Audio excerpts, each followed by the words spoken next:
एक साथ सावधान, एक साथ ऊंची आवाज में वंदे मातरम गीत शुरू करेंगे। शुरू कर।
एक साथ सलामी आम दे।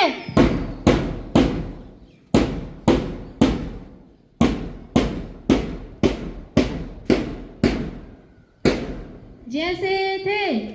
एक साथ ऊंची आवाज में झंडा गीत शुरू करेंगे। शुरू कर।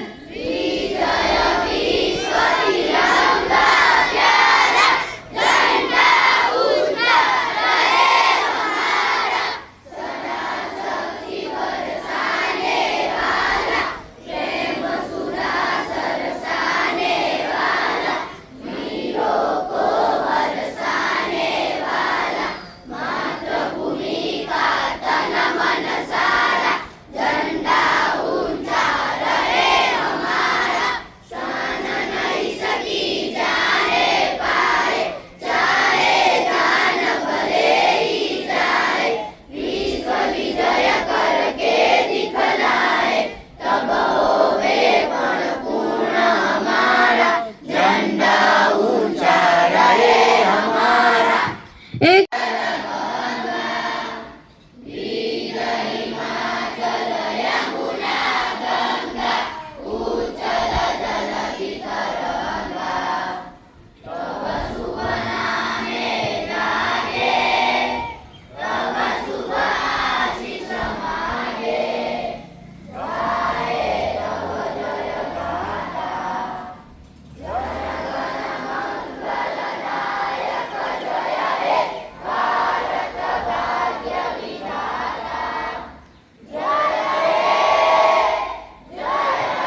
ખૂબ કોંગ્રેચ્યુલેશન અને ખૂબ પ્રગતિ કરો એવી શુભેચ્છા.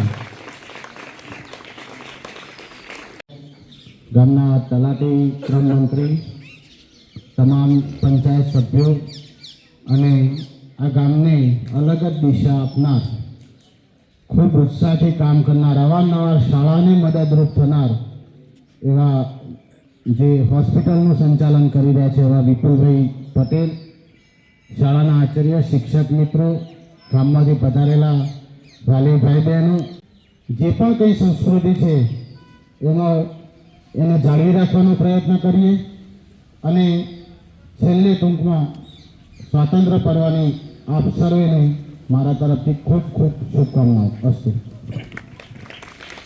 પ્રતિભાશાળી શિક્ષકનો આપણે પ્રમાણપત્ર એનાયત કર્યું, તો કદાચ કોઈને ખ્યાલ ના હોય તો એના વિશે પણ હું કહું કે પ્રતિભાશાળી શિક્ષક એ ક્લસ્ટરની 19 શાળાઓમાંથી પસંદગી થતા હોય છે. આ પસંદગી રાજ્ય સરકાર દ્વારા થાય છે. વર્ષ દરમિયાન જે પણ કોઈ શિક્ષકે કામગીરી કરી હોય એના બાળકોનું ગુણાંકન હોય, એની એક્ટિવિટી હોય, એનું બાહ્ય મૂલ્યાંકન થતું હોય અને સોફ્ટવેર દ્વારા ઉપરથી જ યાદી નક્કી થઈને આવતી હોય છે. ભારત માતા કી. ખૂબ સરસ.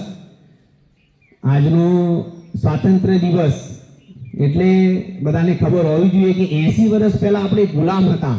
ખબર છે ને? ગુલામ એટલે કે જ્યાં આપણે પરતંત્ર, આપણું કંઈ ચાલે નહીં અને આપણે એક કેદી હોય એવી રીતેનું આપણા જોડે વર્તન થતું અને એવા આપણે ગુલામ દેશના નાગરિક હતા 80 વર્ષ પહેલા. અશ્વિનભાઈ સાહેબે કહ્યું એમ લાખો લોકોએ શહીદી આપીને આપણા દેશને આઝાદી અપાવી. આઝાદી અપાવ્યા પછી આપણે આઝાદી મેન્ટેન કરવી એટલે આપણે ફરીથી ભવિષ્યમાં ગુલામ ના થઈએ અને આપણો દેશનો સંકલ્પ છે 2047માં વિકસિત ભારત બને. વિકસિત ભારત એટલે જે અત્યારે યુરોપના દેશો અને પશ્ચિમની સંસ્કૃતિના દેશો જે છે કે જે વિકસિત છે એ હજુ આપણને પહોંચતા બીજા 20-25 વર્ષ લાગવાના છે.